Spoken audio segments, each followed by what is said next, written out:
Halo semuanya, selamat datang kembali di On Road Indonesia. Rancangan Undang-Undang tentang Daerah Khusus Jakarta ataupun RUU DKJ telah disahkan dalam rapat paripurna DPR ke-14 tanggal 28 Maret lalu. Dan dengan begitu maka Jakarta tidak lagi menjadi daerah khusus ibu kota ataupun DKI, melainkan menjadi daerah khusus Jakarta saja. Sedangkan ibu kota nantinya setelah Kepres baru akan dipindah ke ibu kota Nusantara yang ada di Kalimantan Timur. Dengan status baru daerah khusus Jakarta, maka Jakarta akan punya wewenang untuk mengatur daerahnya sendiri. Dua hal penting yang ada di dalam RUU ini adalah pemilihan gubernur dan wakil gubernur, dan itu melalui pilkada ataupun pemilihan kepala daerah, sempat sebelumnya ditunjuk oleh presiden ya.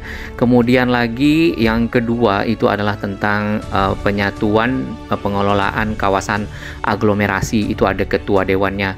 Aglomerasi adalah sekumpulan daerah yang dikelola secara bersamaan dan pembangunannya dilakukan dengan sinkronisasi satu sama lain.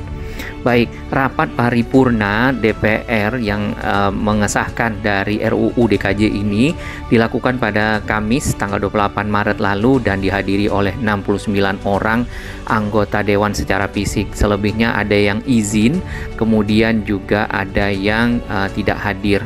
Secara detail, dalam rancangan Undang-Undang Daerah Khusus Jakarta tersebut terdapat 12 bab dan 73 pasal, sehingga Jakarta tidak lagi menyandang gelar sebagai daerah khusus ibu kota ataupun DKI setelah lahirnya Undang-Undang Nomor 3 Tahun 2022 tentang Ibu Kota Negara, dan melewati undang-undang tersebut menyebutkan bahwa UU IKN telah memindahkan Ibu Kota Negara Republik Indonesia dari Provinsi DKI Jakarta ke IKN Nusantara yang terletak di wilayah Penajam Pasir Utara, Kalimantan Timur. Selain dua hal tadi yang sempat kita sampaikan, ternyata keseluruhannya ada 7 poin penting di dalam RUU Daerah Khusus Jakarta yang perlu kita ketahui.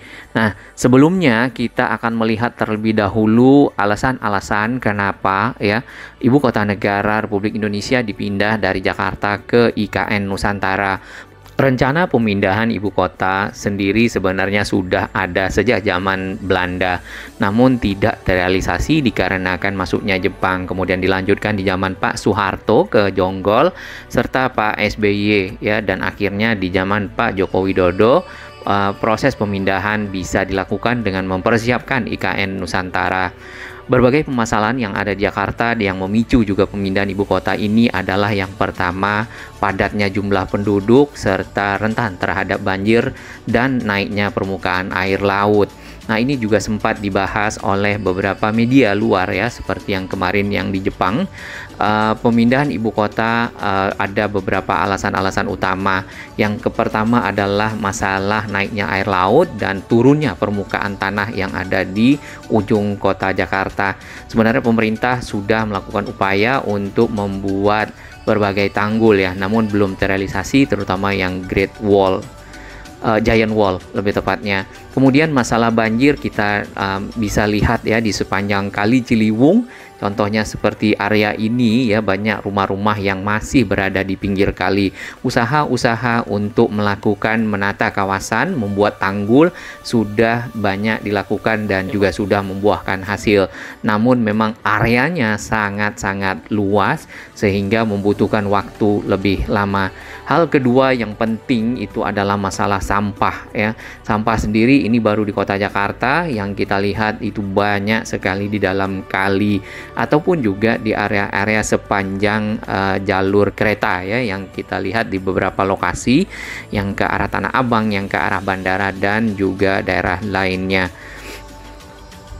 Yang berikutnya adalah padatnya penduduk ya. Kalau kita lihat gedung-gedung yang ada di sana dengan rumah-rumah yang ada di bagian bawah sini, tentunya sangat kontradiktif ya. Ada lokasi-lokasi di mana terdapat hunian-hunian yang eksklusif, kemudian area-area yang tertata, sedangkan juga banyak sekali lokasi-lokasi di mana penduduk ya itu memiliki hunian, ada yang di pinggir kali, ada yang sampai di dalam kali, ada juga yang saling berdempetan satu sama lain seperti ini.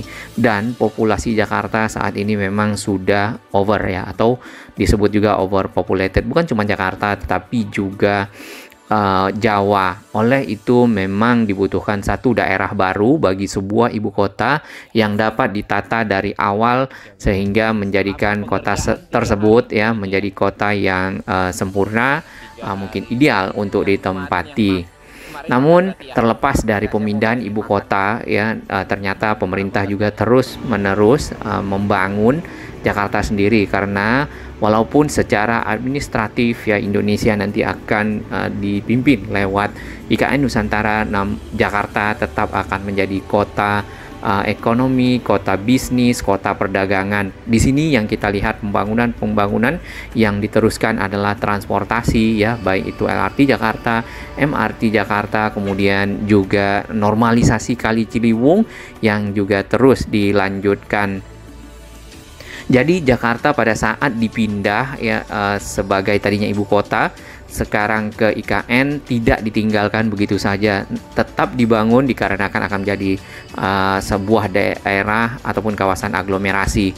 Contohnya juga kereta cepat Jakarta-Bandung. Ini mungkin bagian dari strategi untuk mobilitas dari penduduk aglomerasi nantinya yang menghubungkan Jakarta dengan kawasan-kawasan lain, sehingga proses pembangunan dilakukan tersinkronisasi, jadi tidak hanya di satu lokasi tapi juga didukung oleh lokasi sekitarnya seperti penanganan banjir, masuknya air dari Bogor, dan hal-hal lainnya terkait dengan kemaslahatan masyarakat ya.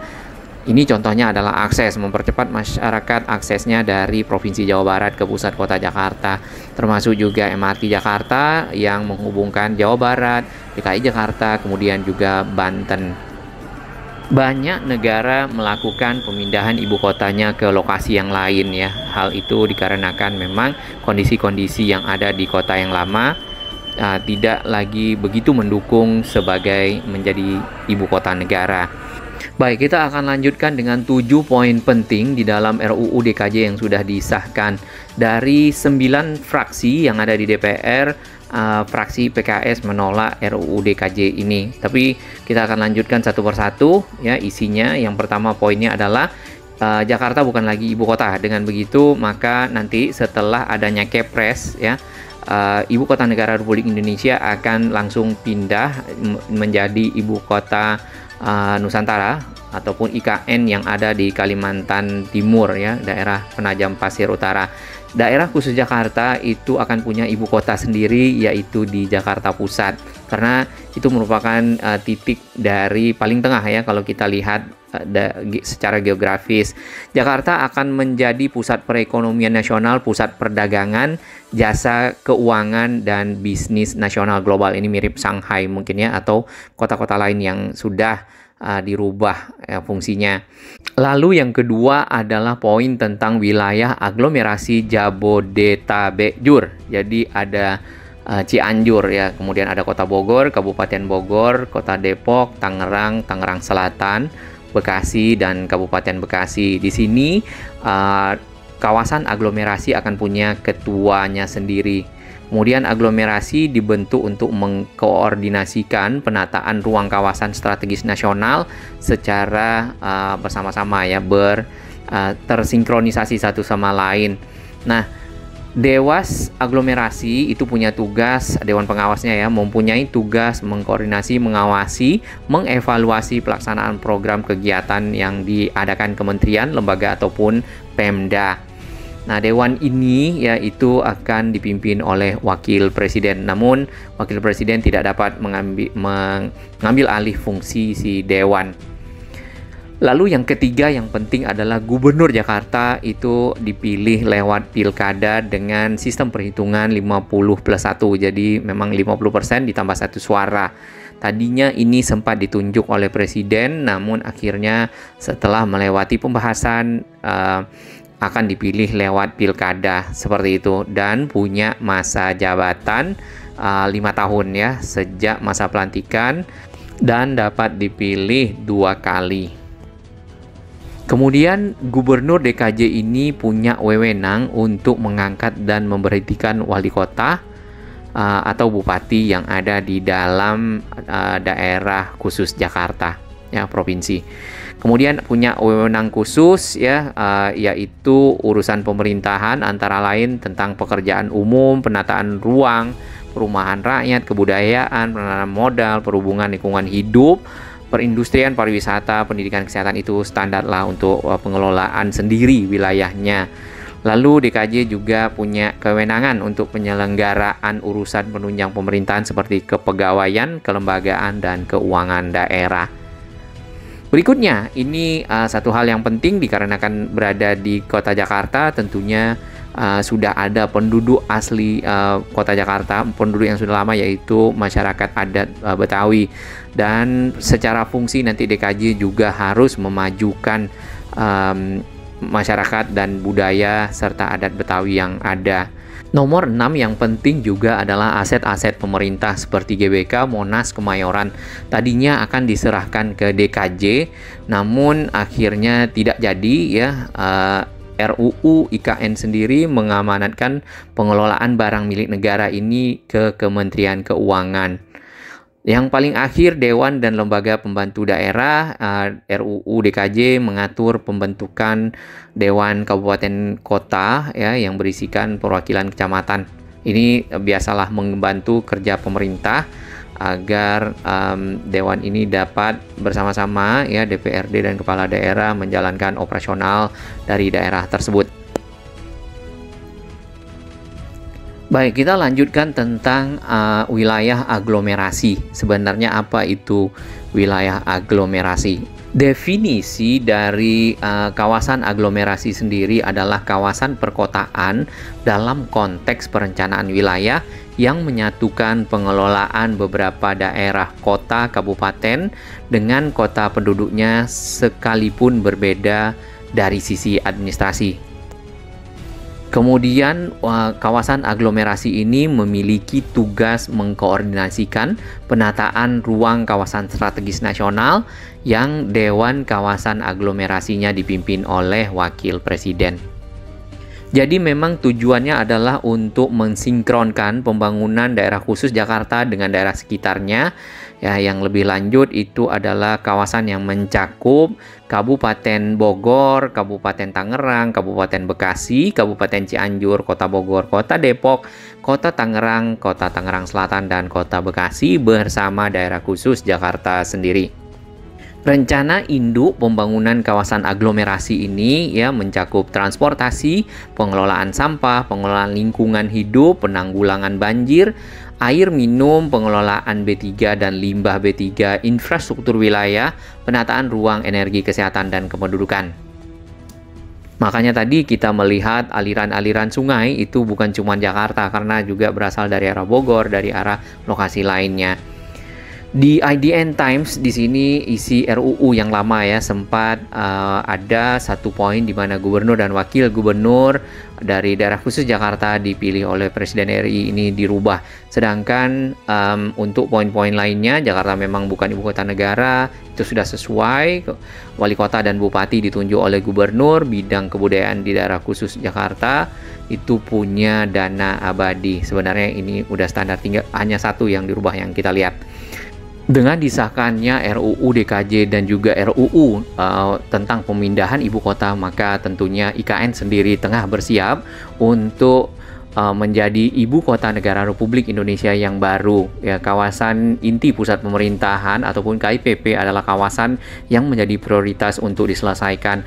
Ada 3 bagian penting, yaitu eksekutif, presiden, kemudian legislatif nomor 3 itu MPR DPR, serta nomor 4 yudikatif yang menjadi nantinya ya sebagai penggerak pemerintahan yang ada. Walaupun sempat kemarin ada penolakan, namun mudah-mudahan terjadi kesepakatan di antara ketiga lembaga lembaga negara tersebut di lokasi yang sama untuk memudahkan koordinasi. Kawasan Istana Presiden sendiri mungkin akan segera selesai nanti di bulan Agustus dan dapat dipakai untuk upacara Hari Ulang Tahun Kemerdekaan Republik Indonesia yang ke-79. Di samping itu banyak fasilitas-fasilitas yang dibangun termasuk gedung-gedung kementerian tadi ya yang ada di sekitar kawasan inti pusat pemerintahan serta akses-aksesnya. Salah satu akses yang sedang dikerjakan untuk menuju ke IKN adalah akses bandara VVIP. Nah, akses ini dibarengi juga dengan tol agar memudahkan bagi para pejabat negara, tamu negara untuk mobilitas ke IKN. Fasilitas berikutnya yang penting itu adalah komplek peribadatan ya, yang kita lihat sudah mulai dibangun masjid serta mulai adanya pembangunan untuk rumah ibadah lainnya, mungkin gereja, pura dan hal-hal lain terkait dengan operasional komplek peribadatan sendiri. Fasilitas berikutnya yang juga dibangun di IKN adalah properti. Yang kita lihat ada hotel ya, ada mall, ada super blok, kemudian fasilitas-fasilitas penunjang seperti fasilitas olahraga yang sudah juga kita sempat bahas, yaitu training center ya, training center PSSI, dan merupakan area yang dibangun atas dana hibah FIFA dan merupakan bentuk investasi FIFA yang ada di IKN sendiri. Komplek Istana Presiden sendiri terdiri dari 3 bagian utama dengan 2 akses jalan di kiri kanannya ataupun di sisi barat dan timur. Ada lapangan upacara di bagian depan yang sudah hijau, kemudian ada Istana Negara ya. Istana Negara sendiri dimanfaatkan nantinya untuk menerima tamu-tamu negara ataupun juga untuk keperluan pemerintahan, pertemuan-pertemuan seperti itu. Sedangkan ruang kantor Presiden berada di bagian belakang yang ditutupi dengan bilah-bilah Garuda.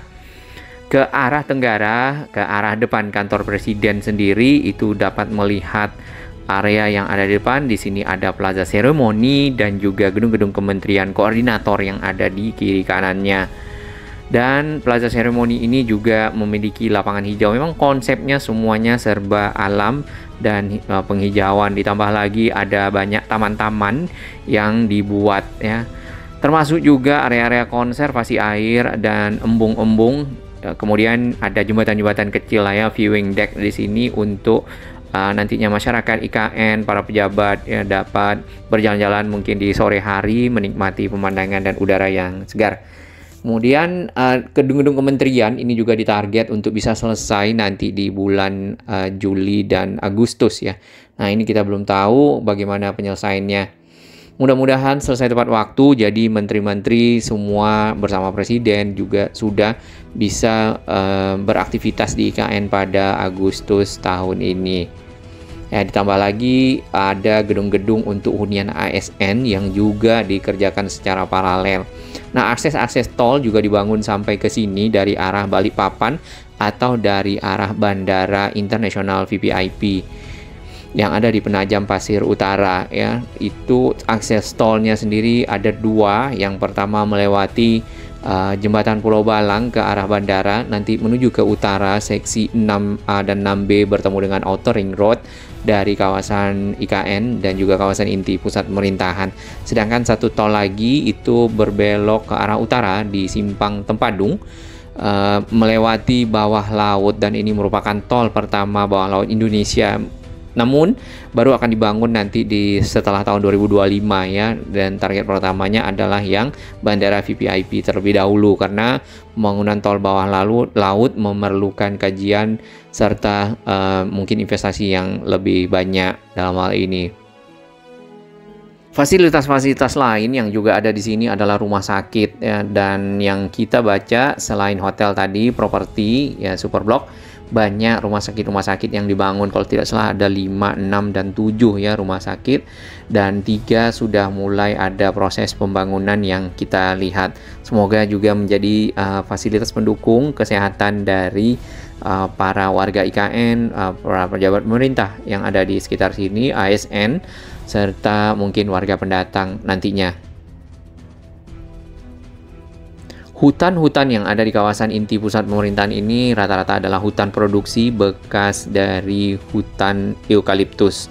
Dan kayu-kayunya dipakai untuk pembuatan kertas ya, bahan dasar pembuatan kertas. Di bawah ini adalah proses pembangunan dari sebuah rumah sakit ya, Rumah Sakit Erwina. Ini tadi fasilitas yang dibangun untuk kawasan inti pusat pemerintahan. Secara keseluruhan nanti di tahun 2045 akan jadi seperti ini. Ini dari arah barat laut ya. Bisa melihat kota Balikpapan, kemudian ada tol ya yang kita lihat jalurnya, serta ada 2 jembatan di sana, jembatan Pulau Balang serta Pulau Balangnya, dan akses tol menuju ke Balikpapan.